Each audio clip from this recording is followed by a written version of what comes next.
Her father sits across from her, eating his dinner in silence. RIN glances up at him occasionally, careful to avoid being accused of staring. Something is different with him. He's never been particularly talkative after work, but something seems to hang over him now. He jabs at his meal aggressively, mutters to himself, as if responding to someone. Her mother acts as if nothing is wrong, asks RIN how her day was. It was good. She moves a piece of meat from one side of her plate to the other. A lie, but the last thing her mother needs is another thing to worry about. She hasn't been herself lately either. She struggles to wake up, and RIN has heard her crying a few times. After eating, she clears her dishes and sits back down to complete her homework. Have you practiced today? His voice makes her wince. Each syllable is staccato sharp. I will after this. For a moment, his face contorts into one of rage, but he represses it almost immediately. But see to it that you do. RIN sits on the wooden floor. The walls around her shift and warp. Rain falls on her head despite the ceiling above. A crash, like thunder or a car wreck, rings out from behind her. She whips her head around. There's now a door where there was once a wall, and standing in the doorframe, a figure with a sword. RIN leaps to her feet and begins to run. The ground turns from smooth wood to slick poured concrete, and every step takes all her focus to avoid slipping. She hears a faint hissing above the sound of her footfalls. She glances over her shoulder. The figure is gaining on her. A gnarled root cracking through the concrete catches her toe, and RIN tumbles to the ground. Pain crackles through her elbows, her knees. She tries to crawl away, but a hand grabs her ankle, pulls her. She rolls to her back, throws up her hands in a feeble attempt to defend herself, looks up. Her father. It's definitely him, but it isn't. His face is twisted, contorted into a foul grin. He takes the sword and holds it up, just as she learned in her classes, preparing to deliver a killing blow.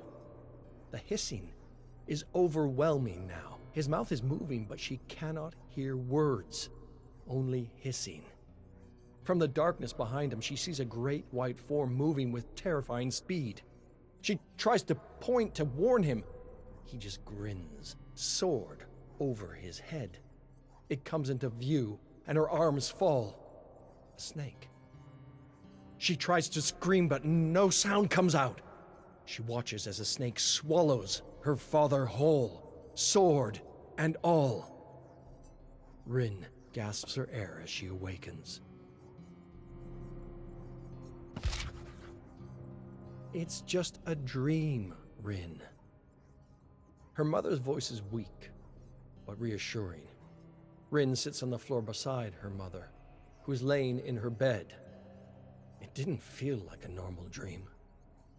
RIN pulls her knees to her chin, hugs them. She's never taken a day off school, but she slept so little last night that she feels like she might pass out on the bike ride there. Her mother sighs, partly exasperated, partly from the pain. I used to have nightmares too. Really? What were they about? Oh, lots of things. About your father losing his job, about losing you. Sometimes it's your body's way of telling you that you're under too much stress. What did you do to make them stop? Well, nothing. I suppose my brain accomplished what it needed to. Worked through whatever was bothering it. RIN looks up at her mother, who is rolled over to face her. She smiles, despite clearly being in great pain just being on her side. Of course, the spider dreams never stopped. Spiders? Yes. Big, hairy spiders with big googly eyes dropping from the ceiling. Her mother reaches out and grabs the top of RIN's hair, ruffles her hair with her fingers. RIN jerks away, giggling. Mom! Rin, I want you to do nothing today. No homework, no practice, just let yourself relax. I promise, this will pass. It says that rain can be a positive thing. Rin looks up from her lunch at Nanami. She has a book of dream interpretation propped up on her knee as she balances a bento box on the other leg. Like how spring rain means new beginnings. Jackie laughs. I don't think getting chased with a sword means rebirth. What does your book say about swords?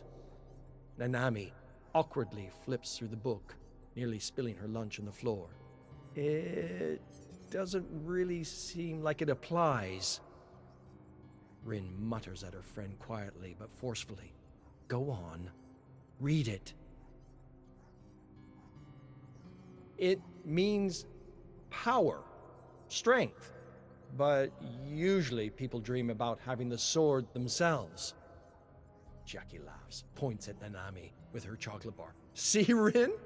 You just have to take the power. Next time you have the dream, try taking the power away. I can't change the dream. It's the same thing every time. The school bell rings, and Nanami shoots up from the hallway floor, pushes up her glasses. Come on, we're going to be late.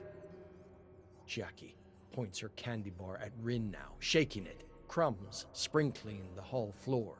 You think Rin cares about being late? She's one of the bad kids now. She's skipping school, aren't you, Rin?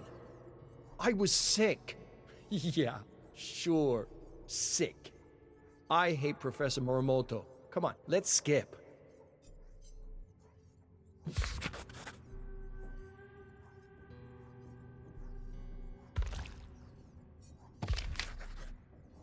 Here she is again. The wooden floor, the rain falling from the ceiling, the crash behind her. She doesn't even turn around this time. She knows it's him. She rises to her feet and begins to run. It feels as though her entire body is made of jelly, like she's running underwater.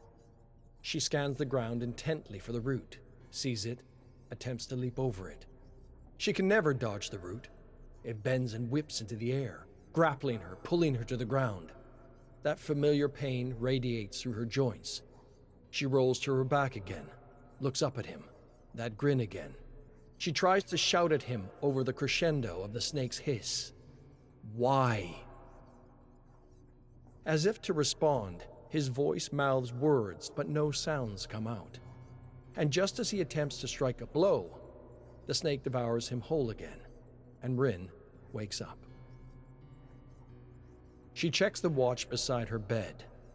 3 in the morning. She knows she isn't going to sleep anymore tonight. So she sits up, stares at the wall, and waits for the sun to rise.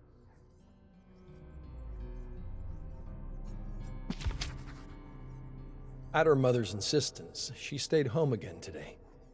But her mother is in no condition to keep her company.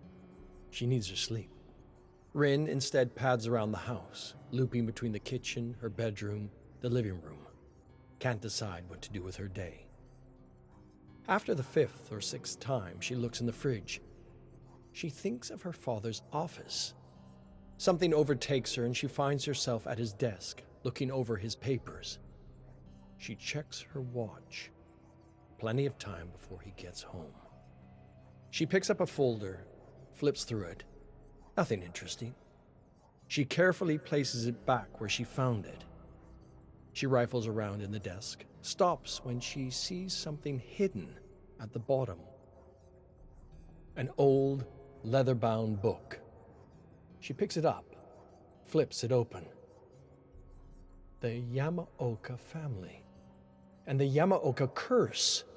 She snaps the book closed and feels an unfamiliar anger bubble up within her. Why does he have this? And why is he hiding it? She closes the desk, makes sure nothing is out of place, walks towards the door, and freezes. Her eyes rise up above the door. She'd never noticed it before, or perhaps it hadn't been there before. The sword from her dream.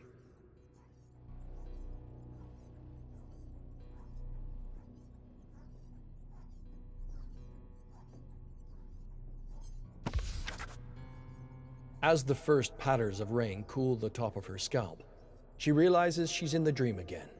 She pulls herself up and starts running again. The same dance, she runs and keeps running.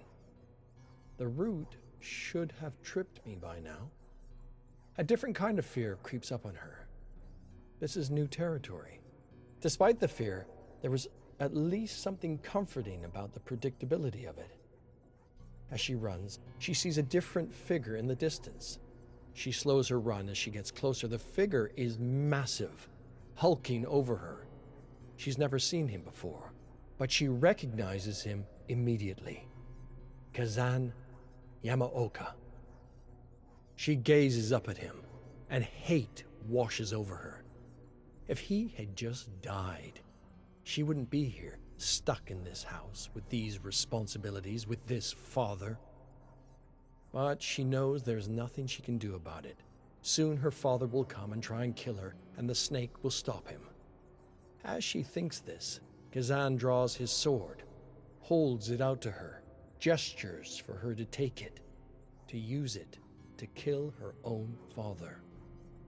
She hears her father's footsteps getting closer behind her. In a panic, she grabs for the blade, readies herself for his attack, turns around. Her father is not alone. Behind her father stands another man, an older man, his eyes pleading for her to stop. She feels the hatred of Kazan emanate from behind her, almost like a heat. So, this is Kazan's father. The hissing comes back, and behind him, the snake again. She lowers her guard, waiting for it to strike, to swallow her father, to wake her up, to stare at the wall until sunrise, to drag herself through the motions, to watch her mother continue to decay in front of her eyes, to watch her father fall deeper into whatever it is wrong with him. The snake pauses, surveys the scene. This time, her father looks up at the snake too. All of them do. Something inside her tells her this is her moment. She raises her guard again and dashes forward, prepares to strike her father to end this cycle, and stops and drops the blade. And everything goes dark as she is swallowed whole.